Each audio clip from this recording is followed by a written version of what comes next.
Part 1 में हमने जाना था कि वेद क्या है और कैसे 4 वेदों से 108 उपनिषद निकले। लेकिन अब जो बात हम बताने वाले हैं उस पर खास ध्यान देना, क्योंकि यह वह ज्ञान है जो हजारों साल पहले लिखा गया था। और सबसे हैरान करने वाली बात तो यह है कि आज का विज्ञान भी इस पर शोध कर रहा है। सबसे पहले समझने वाली बात यह है कि उपनिषद का मतलब क्या होता है। उपनिषद शब्द का अर्थ है गुरु के पास बैठकर गुप्त ज्ञान प्राप्त करना। यानी ये ऐसा ज्ञान था जो हर किसी को नहीं बताया जाता था, बल्कि सिर्फ योग्य शिष्य को दिया जाता था।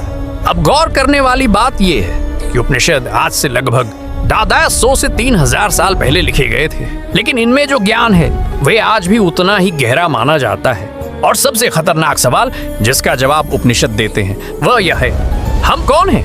उपनिषद कहते हैं हम सिर्फ शरीर नहीं है, हमारे अंदर एक चेतना है जिसे आत्मा कहा जाता है। और सबसे बड़ी बात याद रखना, उपनिषद बताते हैं कि यह आत्मा और ब्रह्म अलग नहीं है। इसीलिए उपनिषद का सबसे प्रसिद्ध वाक्य है अहम ब्रह्मास्मि, मतलब मैं ही ब्रह्म हूँ। और दूसरा वाक्य है तत्त्वमसि, मतलब तू वही है, यानी जो परम सत्य है वही हमारे अंदर भी मौजूद है। और समझने वाली बात यह है कि इसी ज्ञान को समझने के लिए ऋषियों ने उपनिषद लिखे। लेकिन अभी सबसे बड़ा रहस्य बाकी है, और वह यह है मृत्यु के बाद आत्मा के साथ क्या होता है। इसी सवाल का जवाब एक उपनिषद में दिया गया है, और पार्ट 3 में हम जानेंगे कि मृत्यु के बाद आत्मा का क्या होता है और कठोपनिषद में यमराज ने क्या रहस्य बताया था।